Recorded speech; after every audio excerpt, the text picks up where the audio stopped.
Bentornati a Parlando Liberamente, la nostra intervista settimanale con i protagonisti della politica, dell'attualità, del giornalismo. Oggi abbiamo con noi il giornalista, scrittore, firma del giornale Filippo Facci, che dovrebbe già essere in collegamento. Ci sei, Filippo? Sono in collegamento. Bentornato su Eccomi, Radio Libertà. grazie a voi. Allora io non potevo oggi non fare questa chiacchierata con te basata su un tuo libro che è appena uscito e che ha molto Sì. a che fare con, come dire, i pezzi impazziti della cronaca che proviamo ogni tanto a comporre qui su Radio Libertà. Il libro si intitola Dizionario politicamente scorretto. La S tra parentesi non credo sia solo, no, un segno grafico, credo voglia dire qualcosa questa parentesi. Dalla cancel culture a Donald Trump, edito da Liberi Libri. Sì. Ed è un vero e proprio dizionario della neolingua in cui siamo in qualche modo intrappolati, e poi ripercorreremo alcune delle voci più significative e anche divertenti.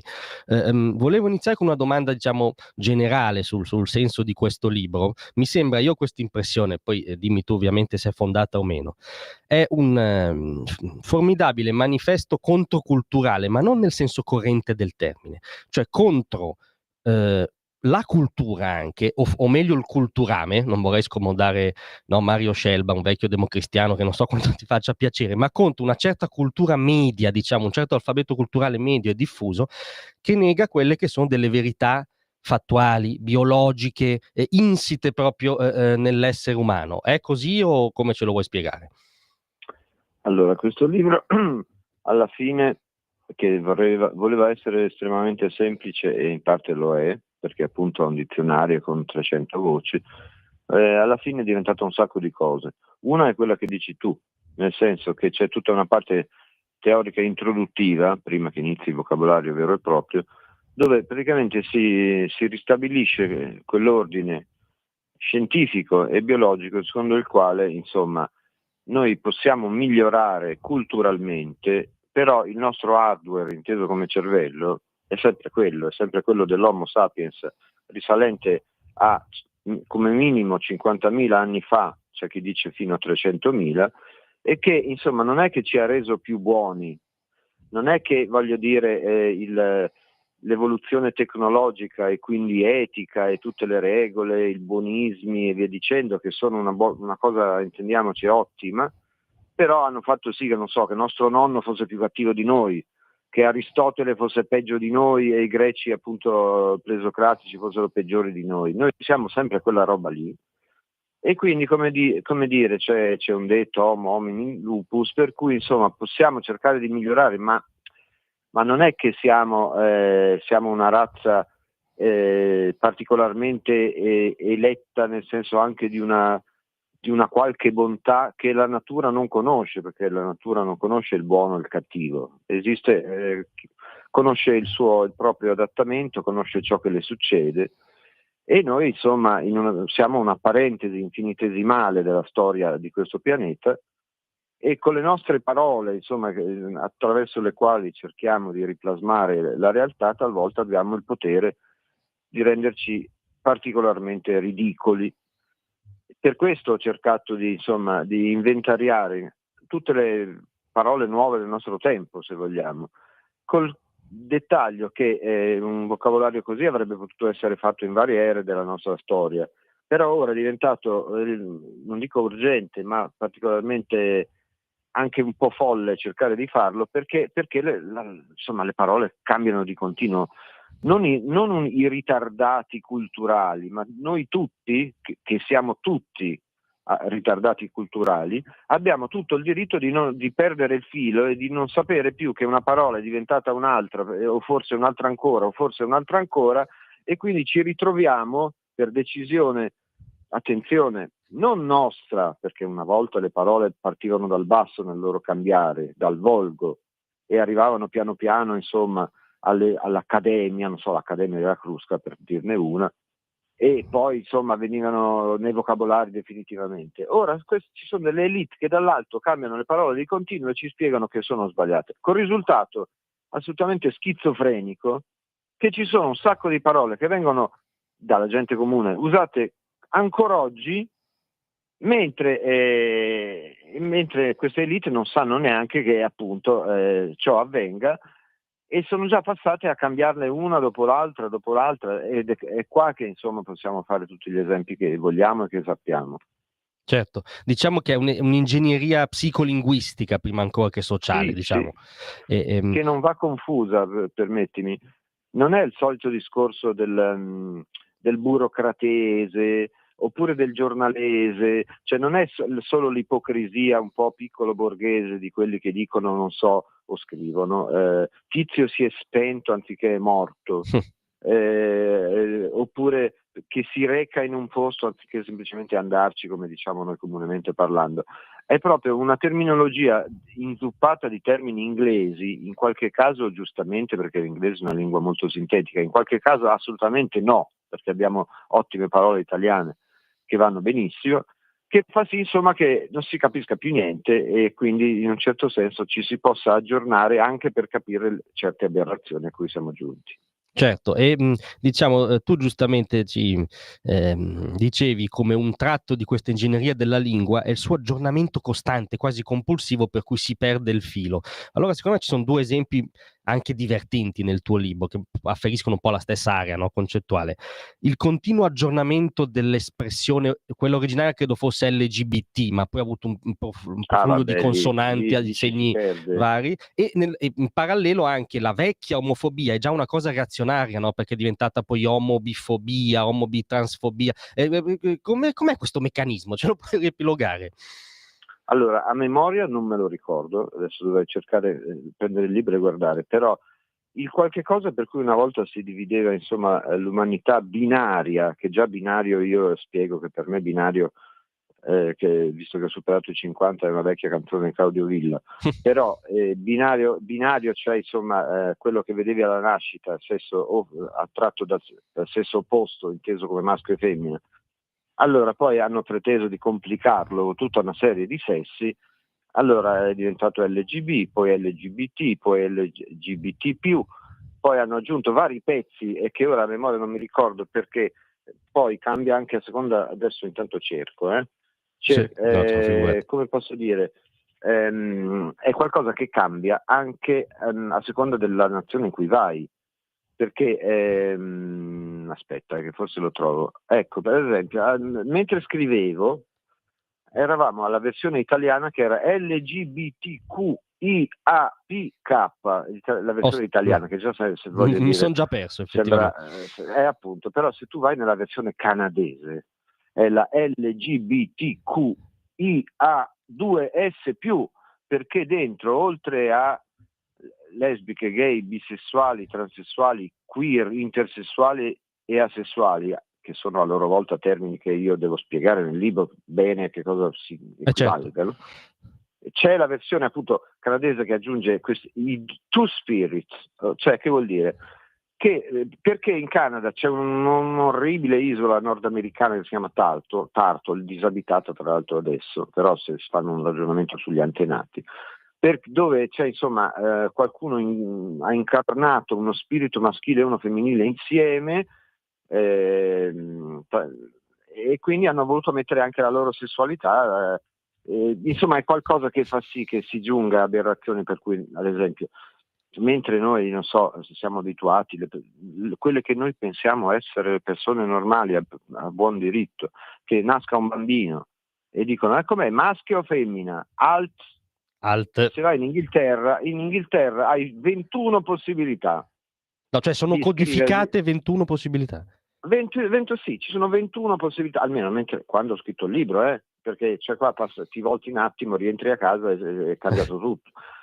21 possibilità, non comprese le transizioni, cioè da un sesso all'altro, e le ritransizioni, perché uno può anche cambiare idea e tornare al sesso precedente, con la complicazione che se questo che è stato anche autorizzato tra 100.000 polemiche che questo possa avvenire durante l'adolescenza o la prima infanzia, e quindi insomma siccome talvolta sono strade irreversibili si faccia una violenza in grado di produrre sofferenze inenarrabili in chi se ne faccia portatore, per cui tu ti ritrovi un sesso a una certa età perché i genitori avevano deciso che tu eri femmina, proponiamo, ti aveva visto giocare con le bambole, e poi non puoi più tornare indietro, perché lì ci sono di mezzo sia farmaci molto complicati, insomma, che insomma, ti cambiano proprio la fisiologia, sia operazioni chirurgiche. Certo.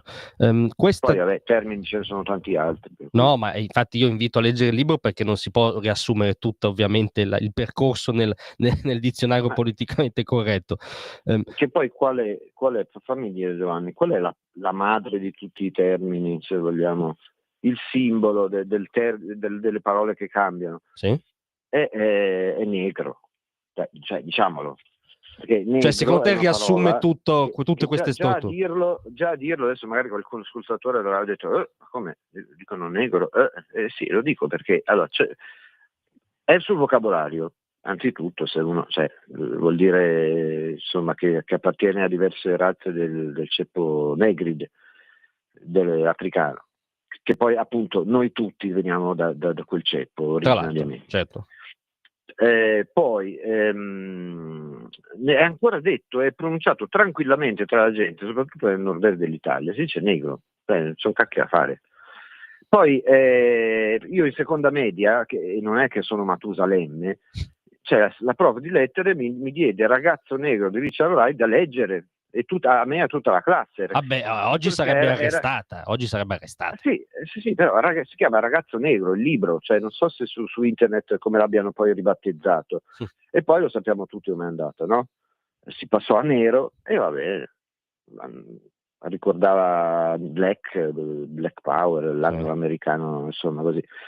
Poi è poi cominciata la comica, perché di colore dovete sapere che è un'espressione che la usiamo solo noi, cioè solo noi spesso italiani, perché se tu vai negli Stati Uniti e dici che loro sono di colore, loro, se va bene, ridono, ti deridono, perché loro ti dicono che di colore siamo noi intesi come ceppo caucasico bianco, perché ci dicono, siamo rosa alla nascita, siamo rossi al sole, siamo blu al freddo e siamo grigi da morti. Loro invece hanno meno varianti, sono meno colorati di noi.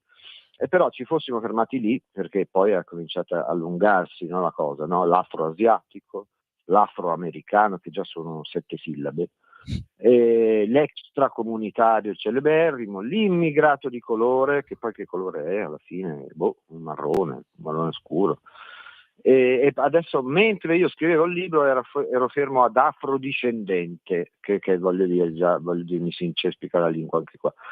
Poi vabbè, noi siamo in Italia e siamo ancora fortunati, perché voglio dire, noi diciamo negro, se diciamo negro, cioè non è che ci licenziano automaticamente, magari ecco, se uno lo scrive su qualche giornale è un pandemonio. Sì, credo di sì. Pare che oggi o ieri sia uscito un codice deontologico dei giornalisti del Corriere della Sera, che figurati, bisogna dire così, bisogna dire così. Però insomma, gli Stati Uniti sono pazzi. Da questo punto di vista sì, certo. Sì, no, ma guarda, ti dico solo un episodio tra tanti che cito, che è successo negli Stati Uniti, non mi ricordo in che anno, 2 o 3 anni fa. Però allora c'era un bidello di scuola, praticamente, per farla breve. Anche già bidello non bisogna dirlo. Come bisogna dire? Collaboratore forse? Collaboratore scolastico, adesso te lo trovo, perché il vocabolario c'è tutto. Sì, credo collaboratore scolastico. Però insomma una roba, è una cosa così, appunto. Chiama il collaboratore scolastico, vabbè, insomma, no, è già andato via dopo che è finito come si dice? Allora erano in questo college e c'era un ragazzaccio, uno studente che insultava tutti ogni volta che vedeva, soprattutto un negride negro, ecco, diceva negro di merda, hai capito? Sì. Allora ha mandato questo bidello, questo collaboratore, sai cazzo come si chiama, e insomma, e questo qua si è messo insomma a discuterci, a litigarci con questo qua, no? E quell'altro, il ragazzaccio, gli ha detto vattene negro, e l'altro ha cominciato non chiamarmi negro, vattene negro, non chiamarmi negro, e ogni volta che questo gli diceva negro, quell'altro diceva non chiamarmi negro. La morale è stata che hanno licenziato il bidello perché ripeteva negro dopo che gli era stato rivolto da quell'altro. Lo studente non l'hanno toccato e hanno licenziato il bidello Poi vabbè, c'è stata una petizione, è diventato un caso nazionale negli Stati Uniti, perché persino loro ogni tanto si rendono conto della follia in cui si rinchiudono. Però insomma, semplicemente ripetere un insulto che ti fanno per dire di non pronunciarlo è stato sufficiente a far licenziare una persona, a fargli perdere il posto di lavoro, per farti capire la sindrome che c'è da quelle parti. Sì, certo, sembra più un film surreale, diciamo, quello che c'è appena No, ma descritto. è tutto vero, è finito sui giornali sta roba qua, voglio dire. Certo. Come noi con clandestino, voglio dire, quel termine Ma clandestino. infatti ora Poi... mi devo fermare solo 30 secondi per un mini Sì, spot, e prego, poi volevo prego. farti una domanda proprio su questo, tra 30 secondi. Va bene.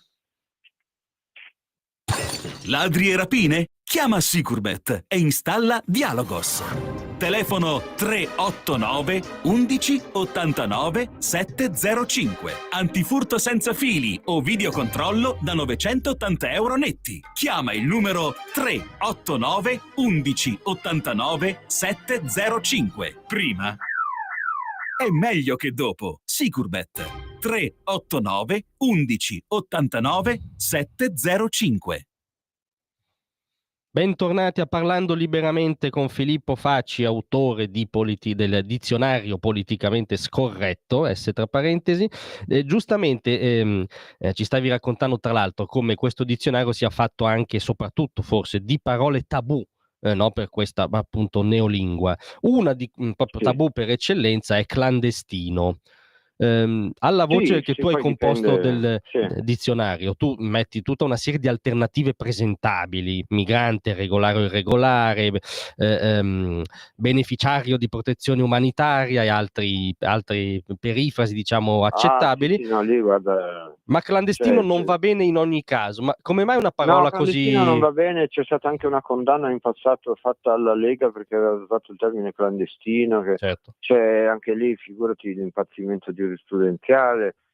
Ne vedi lì uno, insomma, lo prendono sul barcone, non lo so, devi decidere se è un clandestino, no, è un immigrato, ma no, è un migrante regolare, no, è un migrante irregolare, fermo, è un rifugiato, no, è un richiedente asilo, ma no, secondo me è un profugo, ma che è una polide, è uno sfollato, no, ragazzi, è un beneficiario di protezione umanitaria, no, è un beneficiario di protezione sussidiaria.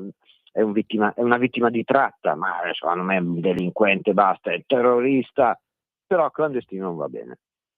Quindi Meraviglioso. insomma, alla fine uno diventa pazzo anche se legge i giornali tutti i giorni, voglio dire, se cerca di mantenersi connesso con questa società, perché trova i maestrini che non ti fanno più imparare una sola parola, che talvolta c'è una società ha impiegato tanto tempo a imparare, cioè parole che sono anche normali. Adesso io non vado a memoria, ma per esempio il bambino autistico non bisogna più dire autistico.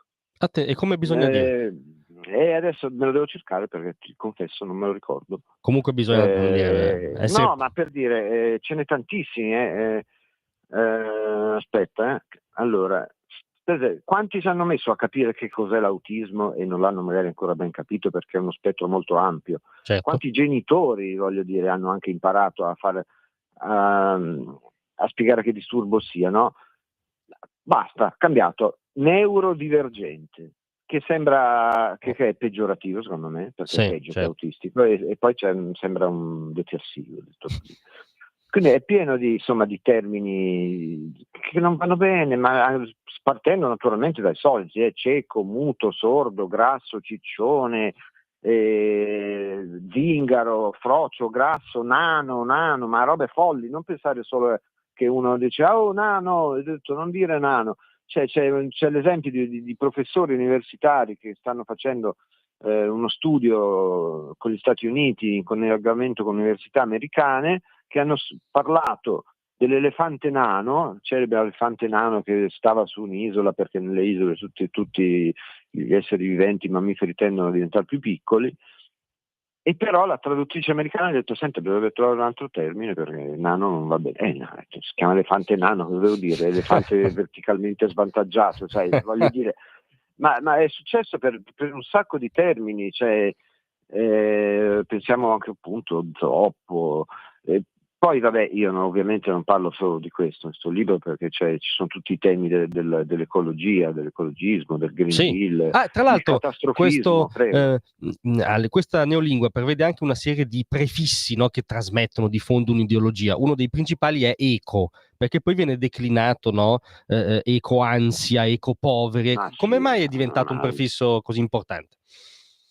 ma è una perversione legata, che è interessata non ai poveri ma all'eco, nel senso che essendo diventata quella dell'ecologismo, non dell'ecologia, un'ideologia a sua volta, sappiamo come, sappiamo che in pratica, insomma, un'altra maniera di spiegare che ci estingueremo tutti entro 20 minuti. Allora tutto ciò che deriva da un pensiero legato a questo tema è diventato prima c'era l'ansia, che già è un termine nuovo di questi decenni, se vogliamo, l'ansia, no? E che io riporto come termine, adesso vado a memoria, cioè l'ansia è fondamentalmente il pensiero, è un qualcosa che ti viene perché temi di avere l'ansia, cioè è una cosa, insomma, machiavellica, sì. nel senso, il timore di avere l'ansia ti mette ansia, spesso insomma è autoalimentato. Poi c'è l'ecoansia che hai citato, che voglio dire, non è che è una cosa che è arrivata a livello parlamentare, per la quale, per dare un contentino a determinate opposizioni attuali, si era trasformato nell'idea di dotare i nostri parlamentari, oltre che, voglio dire, i soggetti più deboli, eccetera, di un particolare psicologo o psichiatra, o comunque perché c'è l'ansia legata al fatto che il giornalismo sensazionalistico degli ultimi anni ha prodotto un timore, un allarme nelle popolazioni mondiali, ma in tutte, dalla Cina a tutto l'Occidente, che il mondo si estinguerà, insomma, a breve. E quindi c'è l'ecoansia, uno dice oddio c'è l'ecoansia che stiamo distruggendo l'ozono, oddio c'è l'ecoansia che non ho la macchina elettrica, che il mio bambino muore perché non arrivano i giusti raggi solari, magari lo dice a Milano dove sto io, dove basta respirare l'aria per fumare, una tirata d'aria equivale a 40 pacchetti di sigarette, quindi tanto vale fumare. Insomma, c'è l'eco tutto, se vai sulla voce eco trovi tutta una serie di Sì, la consiglio una voce collegata che dice molto ai nostri tempi, secondo me, è una voce che smaschera un altro meccanismo, no, di questa neolingua, che è l'inflazione di alcune parole, anche la mortificazione, secondo me. Un caso di scuola è negazionismo, no? Che per me si riferisce ancora a forse la più grande tragedia del Novecento, se non della storia, cioè l'Olocausto. E ormai invece tu ci racconti come negazionismo sia appiccicato a qualunque paturnia, diciamo, ideologica, ecco. Sì, da questo punto di vista diciamo, non è il superamento di una parola, ma il suo utilizzo per fini diversi. Cioè, il negazionismo, oggi il negazionista è diventato chi ha un'opinione diversa, un'opinione ben inteso, basata su altrettanti studi scientifici, quando l'Occidente è basato proprio sul confronto di dati scientifici, finché poi a livello empirico uno si dimostra vero e dimostrabile e ripetibile come concetto. Però invece oggi, per esempio, dire che il surriscaldamento climatico non sia nei termini in cui molti sostengono che sia, molti meno di quel che si pensa, anche lì c'è da dire e da scrivere, allora trasformati in un negazionista. Io non nego il riscaldamento climatico, basta che vado in montagna e vedo che i ghiacciai si sono ritirati. Io nego quello che dici tu, nego che il problema sia nei termini bestiali e ridicoli, per cui alla fine di tutta questa campagna che non finisce mai, nonostante Trump, anzi Trump rischia purtroppo di rilanciarla, succede che molti pensano davvero che il riscaldamento globale sia causato dall'uomo e basta, quando il 99, e rotti per cento del riscaldamento globale è fisiologico al pianeta Terra.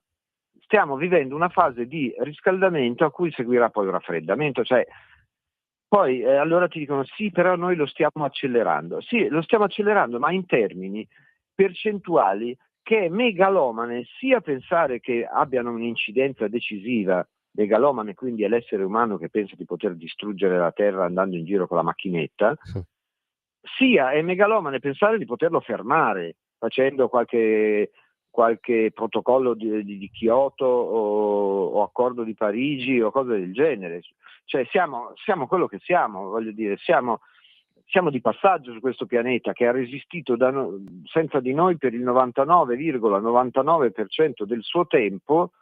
Un giorno fisiologicamente arriverà una bella gigante bianca e non ci saremo più, e pazienza, cioè, insomma, la natura, ripeto, non è che dice giusto o sbagliato, però noi siamo megalomani, soprattutto la nostra megalomania passa per dire che se diciamo negro siamo cattivi e se non lo diciamo siamo buoni. Infatti un'altra delle parole di questo dizionario, che è riscaldamento, tu aggiungi tra parentesi riscaldamento con megalomania, no? Proprio raccontando questa illusione antropocentrica, antropocentrica. Lì sì, ci sono anche dati, perché non è che faccio solo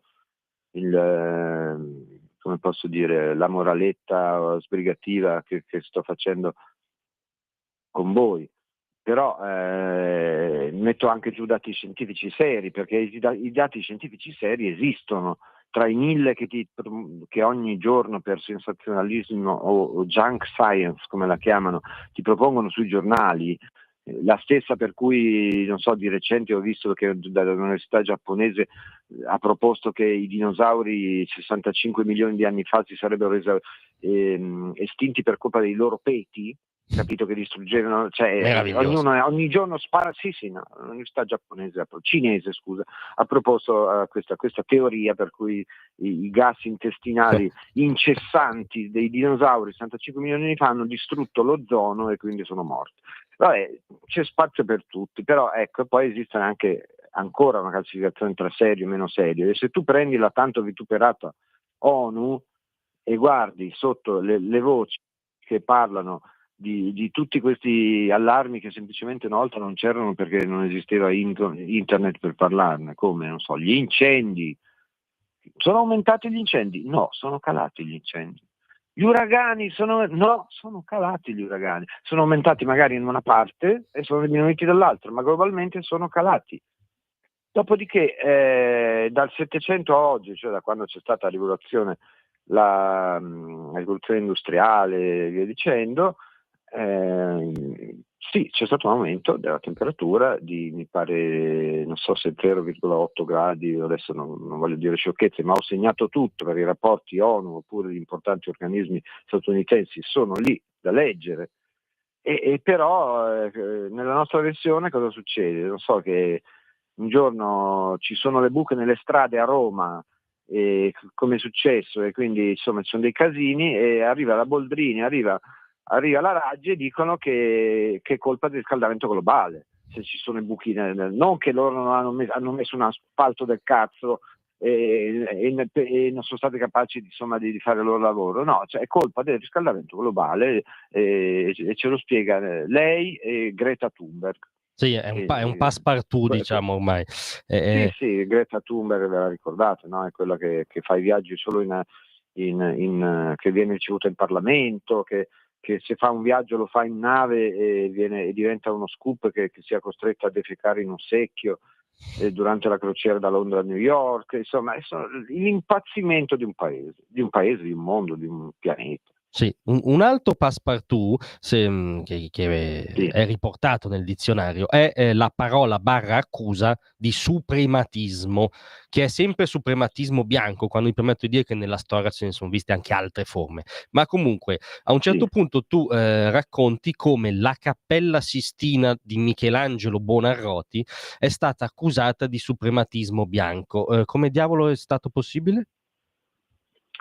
Allora, adesso dunque, c'è una statunitense, perché gli statunitensi sono sempre i migliori, si fa per dire, quando c'è da esagerare, che insomma è una studiosa, che praticamente ha individuato nella creazione, insomma, che c'è nella Cappella Sistina, il top, l'epitome della convergenza, insomma, tra il suprematismo bianco e il patriarcato, no? Anche, certo. Sì, no, infatti, perché lei disse, Dio è bianco, Davide, che poi lei disse Davide, ma in realtà è Adamo, cioè Vabbè, eccetera. una studiosa rivedibile. Pure, no? Va bene, appunto, una piccola ripetizione, dice, allora, Dio è bianco, Davide è bianco, gli angeli sono bianchi, è suprematismo, no?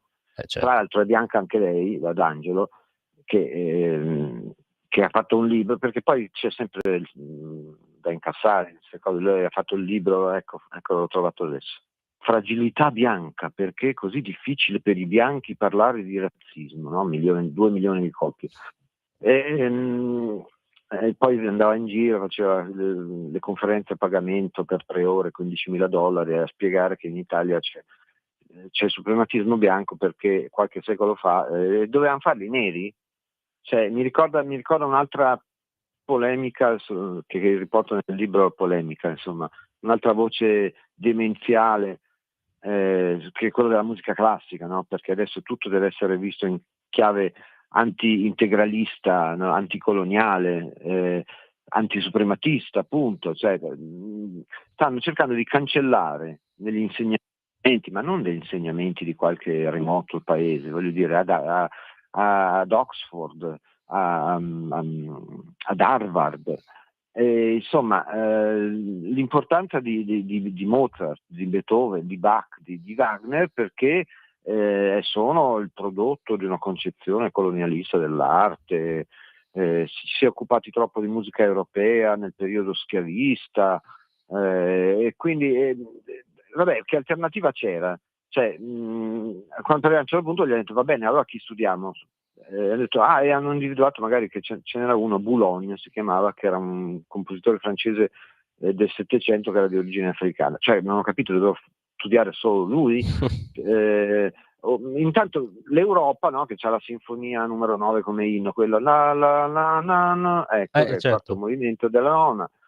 Anche quello ha detto, ma è una musica densa di razzismo strutturale. E poi poi il flauto magico, hanno detto che insomma c'è un del protagonista che è un capo degli schiavi, un predatore di donne bianche, e un altro ha detto abbiamo mitizzato troppo questi, e dobbiamo metterli sullo stesso piano di Beyoncé, io non so anche pronunciarlo. Cioè Mozart come Beyoncé sostanzialmente. Sì, perché è nera, no? Capito? Vabbè, certo. Insomma, questo si chiama impazzimento. Sì. Quindi insomma voglio dire, però è una roba seria questo impazzimento, non è che dopo domani è finito tutto, è un tentativo di, attraverso le parole, cambiare un mondo, una concezione del mondo, perché quello che non riesci a dire, dopo un po' fai fatica anche a pensarlo. Quindi la faccenda è seria e non è che adesso, siccome c'è un riflusso apparente, che è mediatico anche quello, legato al fatto che è arrivato Trump, cambia tutto, non cambia niente, perché la reazione uguale e contraria di queste elite sarà ancora più accentuata e noi nei giornali, per esempio, mi hanno detto che ieri appunto è uscito il nuovo decalogo di come si devono scrivere certe parole sul Corriere della Sera, saremo sempre più portati e quindi si crea quel meccanismo terrificante che è l'autocensura, che è una roba che ce l'hai anche se quando decidi di non usarla, perché fa sempre capolino nella tua testa. E una volta te ne fotti, un'altra volta te ne fotti, alla terza magari non dici una parola perché non hai voglia di litigare. Ti è capitato anche personalmente di avere questo riflesso? Sì, è capitato e nel libro riporto anche che è capitato a Hackelbeck, come si chiama? Quello che aveva scritto che nel giorno del... tu intendi Houellebecq? Sì, scusa, sì, certo. un misto di sì. La mattina per me è complicato. Siamo in due, lo citi alla voce autocensura, infatti, Houellebecq. Sì, ecco, lui ha ammesso che lui, che è uno che non ha mai avuto problemi a usare le parole che voleva, alla fine si è accorto che dice certe parole, le dice meno di una volta o non le dice più proprio e non se ne rende neanche più conto, perché insomma lui ricordiamo, è quello che era stato processato anche solo per aver detto che la religione più stupida che esista era l'Islam, certo. l'islamismo. Certo. Questo nel 2002, siamo ancora agli albori insomma, però appunto prende anche, perché non ne abbiamo parlato, quello è un altro mondo, ne riparliamo se vuoi un'altra volta. C'è anche la fobia dell'islamofobia, per cui qualsiasi critica uno muova nei confronti dell'Islam viene visto come islamofobo, anche a dire cose ovvie e normali, dire che l'islamismo discrimina la donna, sei islamofobo. No, non sono islamofobo, so leggere, so guardare. Sono un cronista, guardare... un banale cronista. Sì. Dice. Ma neanche, ho 2 occhi per vedere, o per non vedere le donne rinchiuse nelle case anche da noi in Occidente, oppure tutti i foulard e le coperture che anche nelle università italiane si diffondono sempre di più. Insomma, tutta questa roba per cui da una parte si promuove l'uguaglianza e ci spiegano continuamente che siamo razzisti, e dall'altra, per non essere razzisti, si fa finta di niente di fronte al movimento culturale, politico, religioso più pervasivo della nostra epoca, che è l'Islam, e che appunto si sta lentamente insinuando, parere personale, come un veleno nella nostra società. Cosa che tra l'altro Houellebecq anticipò una decina di anni fa con Sottomissione. Basta ricordare questo, quando insomma lui era nella copertina del settimanale satirico Charlie Hebdo nel gennaio 2015, quando furono fatti fuori tutti i redattori di Charlie Hebdo, ricordate di sicuro, perché appunto lui era in copertina perché nel giornale si parlava profetizzava insomma l'infiltrazione dell'islamismo in Europa, quindi non è proprio un tema inattuale, per cui insomma c'era poco da fare satira, o meglio hanno espresso diciamo il loro dissenso democratico sparandogli. Sì, con pallottole democratiche. Sul finale ti volevo chiedere una cosa che tu hai anticipato prima. Allora, diciamo, visto che a mio giudizio il trumpismo come fenomeno politico, prima ancora che Donald Trump, si spiega molto come reazione all'isteria, che è anzitutto isteria linguistica del woke, che tu riepiloghi così bene in questo libro. Ti volevo chiedere se, come dire, è una reazione efficace, quindi effettivamente lo spirito del tempo sta cambiando, e se c'è anche un lato costruttivo, cioè se c'è un nuovo dizionario che può scalzare quello woke.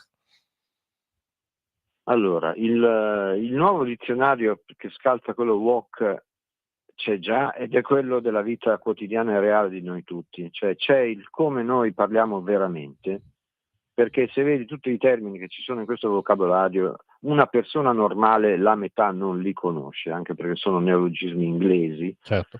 E quindi voglio dire, non sa neanche che una cosa ha un nome o esiste o ha un altro e nuovo nome.